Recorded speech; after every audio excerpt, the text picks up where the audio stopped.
Puji Tuhan, Shalom. Selamat pagi, selamat hari Minggu. Haleluya. Tuhan Yesus baik dalam hidup kita. Pagi ini saya ditemani oleh teh kelor. Katanya teh kelor ini banyak manfaatnya. Tetapi pagi yang indah ini saya tidak akan berbicara manfaat-manfaat dari teh kelor, tapi saya akan menyampaikan firman Tuhan. Karena firman Tuhan banyak manfaatnya bagi kita. Saya bacakan di dalam Ibrani pasal 11 ayat yang ke-6. Demikian firman Tuhan. Tetapi tanpa iman tidak mungkin orang berkenan kepada Allah. Sebab barang siapa berpaling kepada Allah, ia harus percaya bahwa Allah ada dan bahwa Allah memberi upah kepada orang yang sungguh-sungguh mencari Dia. Puji Tuhan. Saudara, judul firman Tuhan pagi ini adalah iman. Kalau kita mendengar kata iman, kira-kira apa yang ada di pikiran kita? Kalau kita mendengar kata percaya, kira-kira apa yang ada di pikiran kita? Tentunya banyak orang Kristen di luar sana ketika mendengar iman langsung terkoneksi kepada yang namanya mujizat. Sesuatu yang tidak mungkin menjadi mungkin. Perbuatan-perbuatan Tuhan yang ajaib, yang mustahil secara nalar, tetapi itu terjadi di dalam diri kita. Nah, pagi ini saya akan bicara sedikit mengenai apa sih itu iman. Sebenarnya iman bukan alat untuk, bukan hanya sekedar alat di mana kita mengalami mujizat.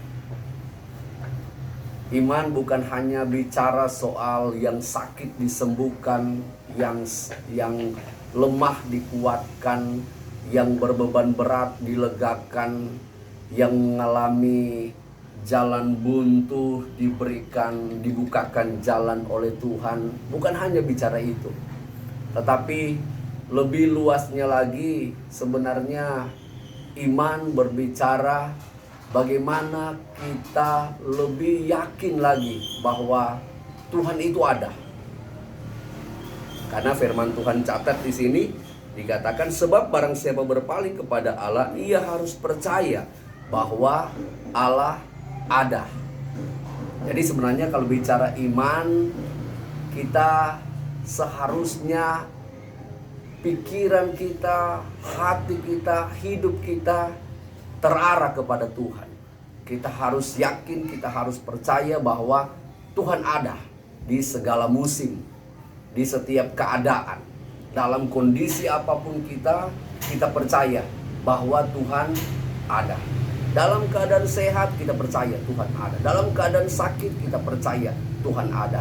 Dalam keadaan yang berbeban berat kita percaya bahwa Tuhan ada. Sehingga kita tidak salah kaprah dengan yang namanya iman. Percaya ketika Tuhan ada, firman Tuhan katakan, maka yang kita harapkan yang sama seperti saya sampaikan tadi, itu pasti akan terjadi. Yang sakit disembuhkan, yang susah dihibur, yang lemah dikuatkan, yang berbeban berat dilegakan oleh Tuhan. Jadi itu yang pertama. Kalau kita bicara iman, kita harus yakin bahwa Tuhan ada. Tuhan bersama-sama dengan kita. Tuhan tidak pernah meninggalkan kita. Dan Tuhan tidak pernah mengecewakan kita. Tuhan ada bersama-sama dengan kita di segala musim hidup kita. Puji Tuhan. Yang kedua, kalau kita bicara iman, kita bicara tentang hidup kita yang semakin seharusnya berkenan kepada Tuhan. Setiap hari lepas hari hidup kita harusnya semakin berkenan kepada Tuhan. Firman Tuhan catat begini, tetapi tanpa iman tidak mungkin orang berkenan kepada Tuhan. Jadi iman adalah alat untuk kita semakin berkenan kepada Tuhan. Ketika kita berkenan kepada Tuhan, kita yakin sepenuhnya Tuhan ada bersama-sama dengan kita. Maka firman Tuhan catat, Allah yang kita yakini, Allah yang ada bersama-sama dengan kita, hidup kita yang berkenan kepada Tuhan, Tuhan Yesus pasti berikan upah kepada kita. Firman Tuhan catat di dalam kalimat yang terakhir bahwa Allah memberi upah kepada orang yang sungguh-sungguh mencari Dia. Puji Tuhan.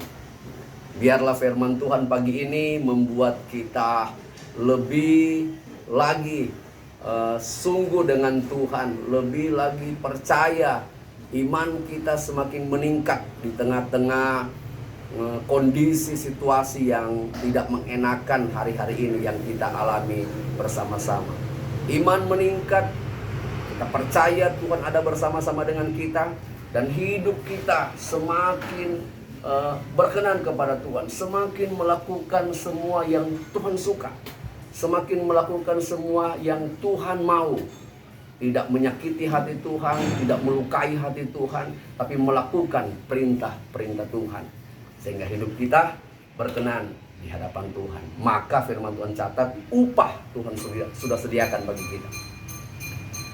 Hadiah Tuhan berikan bagi hidup kita. Kalau bicara hadiah, sama seperti yang saya sudah sampaikan tadi, yaitu penghiburan-penghiburan yang akan Tuhan kerjakan bagi hidup kita. Sakit sembuh, yang susah dihibur, yang tidak punya jalan keluar, Tuhan bukakan jalan. Yang mengalami sesuatu masalah, persoalan yang berat bagi kita, Tuhan legakan hidup kita. Pokoknya semua anugerah dari Tuhan kita pasti nikmati. Puji Tuhan. Tuhan Yesus memberkati kita semua, dan selamat beribadah. Shalom.